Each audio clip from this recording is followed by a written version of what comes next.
Daa'imman pooppoo shaakalchiisuu ilaalchisee maatiin maal beekuu qabu kan jedhudha. Yoom yookaan waggaa meeqatti pooppoo fayyadamuu eegalchiisuu qabu?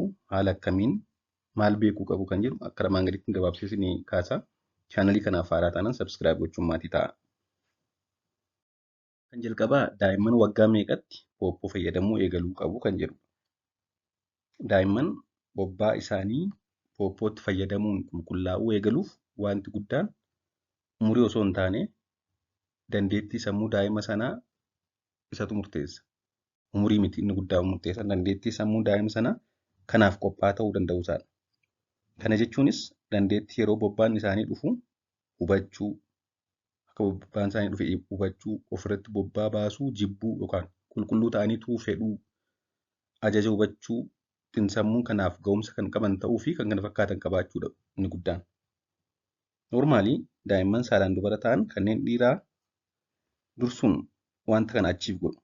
Daa'imman saalaan dubara ta'an kanneen dhiiraa dursuun kan ga'umsa kanaaf barbaachisu qabaatan kanaaf isaantu dura achiif godha jechuudha. Isaantu dura shaakala.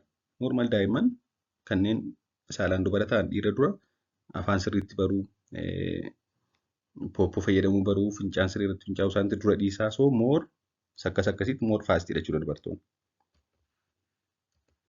Akka waliigalaatti egaa guyyaa guyyaa jechuunis guyyaa yeroo asii achi deemaa oolu halkan osoo hin ta'in jechuudha. Guyyaa guyyaa umurii waggaa lamaa booda yoo eegalchiisne dafanii guyyaa muraasa keessatti shaakalu.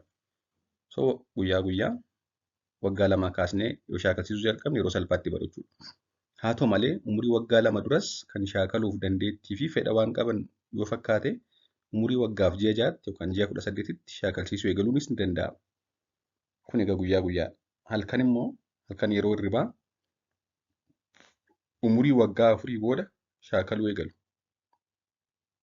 Haa ta'u malee umurii kamittuu daa'imni qophaa'aa miti taanaan dirqisiisuun yookaan dirqisiisuun shaakalsiisuu yaaduun badaa faayidaa hin qabu. Guyyaa guyyaa waggaa lamatti halkan immoo waggaa 4 booda shaakalsiisuun gaariidha. Haa ta'u malee umurii kamittuu daa'imni qophaa'aa miti taanaan dirqisiisuun shaakalsiisuu yaaluu caalaa yeroo isaan shaakaluuf yaalii taasisan amilee kennuuf jajjabeessuutu irra dafee akka isaan kana fayyadamuu eegalan taasisa. So guyyaa guyyaa waggaa lama halkan waggaa 4. Garuu immoo daa'ima dirqisiisuun moor akka isaan jibban taasisa jechuudha. Akka isaan hin shaakalle taasisa malee gaarii miti. Inni guddaan yeroo isaan fedha qabaatan itti kenninee yookaan dhiyeessineef yeroo isaan fedha qabaatan jajjabeessuu. Kukkunnee yoo ilaalle egaa tokko yeroo daa'imni qophaa'uu jalqabu yoo jenne mallattoolee qophii ta'uu daa'imaa agarsiisan. Fakkeenyaaf yeroo dheeraaf diraay ta'anii turuu yookaan yeroo bobbaan isaanii dhufu ofirratti jibbuu mana fincaanii yookaan pooppoo fayyadamuuf fedhii agarsiisuu yookaan fedhii isaanii ibsuu barbaadan jalqabsiisuu dandeenya. Giddu galeessaan garuu waggaa tokkoo ji'a 6 hanga waggaa 3dha. So ji'a 18 hanga ji'a 36 gidduutti qophaa'uudha yeroo hedduu guyyaa guyyaa. Halkan immoo naannoo waggaa 4. Garuu daa'imni hundi immoo tokko miti. Biraan kan maatiin beekuu qaban yeroo hunda shaakalsiisuu. Pooppoo sana beeksisuudhaan daa'imni yoo itti hin fayyadamnillee guyyaa guyyaan akka irra taa'uuf jajjabeessuu. Fayyadamuu baatullee akka jalqabnaan calmadee akka irra taa'u taasisuu. Guyyuma guyyaan pooppicha bakka mijataa ta'etti kaa'uun akka isaan taa'anii irra taa'anii fakkeenyaaf yeroo maatiin jiran maatii bira taa'anii irra taa'anii maatii wajjin taphatan waan akkasii haala mijataa bakka mijataa kaa'uufi qabu. Qofaatti ta'ee sooletti gochuu hin qaban jechuudha.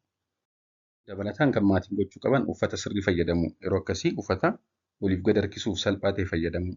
Akkasumas jabeessuu. Mucaan yeroo inni pooppoo fayyadamu yookaan yeroo inni irra taa'uuf jedhu kan yeroo irra taa'ee jajjabeessuu. Akka inni jabaataa ta'e wanta badhaasumatti salphaa tokko kennuuf jechuudha. Garbiroon moodela gochuu fi barsiisuu. Fakkeenyaaf obbolaan xiqqoo gurguddoo ta'an yoo jiraatanii isaan achirra taa'anii yeroo taa'anii ka'an immoo harka isaanii dhiqatanii akka isaan qulqullaa'an itti agarsiisuu. So namni biraan yoo akkas godhe isaanis akkas gochuu jaallatu jechuudha. Waan namni biraa godhe gochuu waan jaallataniif namni itti agarsiisu kan ijoolleen kan achiif goote kanaan dura fayyadamtoo jiraatte wal bira kaa'u. Garbiroon immoo walitti fufinsaan fayyadamu. Sagantaa dhaabbataa qabaachuu. Walitti fufinsaan sagantaa dhaabbataa fayyadamu. Sagantaa idilee yeroo pooppoo fayyadamu fakkeenyaaf nyaata booda, hirriba dura, sa'aatii ta'e irratti konstaantii gochuu. Akkasumas daayipparii uffata jalaa yeroo baay'ee jijjiiruu irraa of qusachuu. Amma daayippariitti qusachuu dhiisuu, itti jijjiiruu dhiisuu.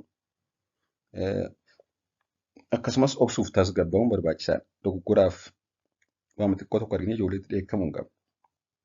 Yeroo akkasii isaan takka harka isaanii fa'aa pooppootti kaa'anii yeroo itti bobbaa isaanii tuqan jira. Yeroo itti of xureessan jira. Yeroo akkasii tasgabbaa'uu malee itti dheekkamuu akka isaan jibban taasisa. Garbiroon bashannansiisuu kitaabota leenjii waa'ee pooppoo fayyadamuu dubbisuu fi akkasumas viidiyoo tokko yeroo ijoolleen viidiyoo irraa pooppoo fayyadaman itti agarsiisuu umurii wajjin waan wal simuu akkaataa isaan itti pooppoo fayyadaman waan agarsiisu yeroo ijoolleen hiriyoonni isaanii viidiyoo irraa fayyadaman itti agarsiisuu fi itti kennu. Miira isaanii guddisuuf pooppoo ofumaa haa fudhatanii yookaan uffata jalaa ofumaa baafatanii yeroo akkasii maamilee kennuufi. Kana malees immoo beekuu qabnu duubatti deebi'uun jiraachuu akka danda'u beeku.